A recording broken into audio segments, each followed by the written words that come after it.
স্বেচ্ছাসেবক দল, কালীগঞ্জ থানা ছাত্রদল, পৌর ছাত্রদলের প্রতি ওয়ার্ড এবং ইউনিয়ন থেকে আগত ভাইয়েরা সবাই জানাচ্ছি আমার সালাম এবং কালীগঞ্জ স্বেচ্ছাসেবক দলের পক্ষ থেকে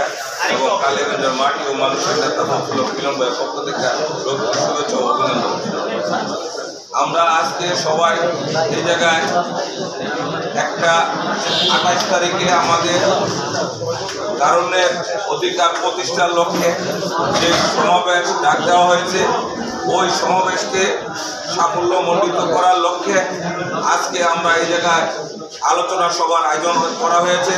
এই আলোচনা সভায় আজকের প্রধান অতিথি কালীগঞ্জের ছাত্র দলের ছাত্রনেতা এবং পৌর স্বেচ্ছাসেবক দলের আহ্বায়ক এবং গাজীপুর জেলা স্বেচ্ছাসেবক দলের বিপ্লবী সাধারণ সম্পাদক কারারুদ্ধ নেতা আমাদের জনাব আশরাফ দেওয়ার চৌধুরী সহ মঞ্চে উপবিষ্ট আছেন। গাজীপুর জেলা স্বেচ্ছাসেবক দলের সাবেক সহসভাপতি, কালীগঞ্জ শ্রমিক কলেজের সাবেক সভাপতি ইনজামুল হক জাকির, আরও উপস্থিত আছেন কালীগঞ্জ উপজেলা স্বেচ্ছাসেবক দলের বিপ্লবী সদস্য সচিব সাইফুল ইসলাম সুমন, আরও উপস্থিত আছেন কালীগঞ্জ থানা ছাত্র দলের সংগ্রামী সভাপতি রুবেল মোল্লা, আরও উপস্থিত আছেন কালীগঞ্জ থানা ছাত্র দলের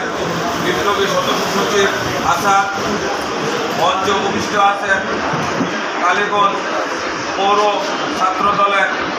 সংগ্রামী সভাপতি আহ্বায়ক মাজারুল ইসলাম বিপ্লব, আরও উপস্থিত আছেন পৌর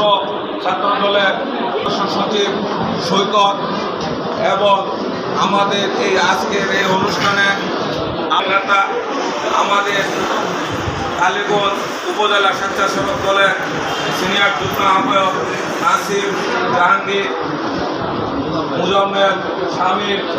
সাইফুল্লাহ সহ, তারপরে আছেন আব্দুল্লাহ, শামীম এবং গুড্ডু, বুলবুল, আরও অনেক নেতৃবৃন্দ স্বেচ্ছাসেবক দলের সবাই নাম বলতে পারলাম না, আপনারা মনে কষ্ট নেবেন না। আপনাদের সহযোগিতা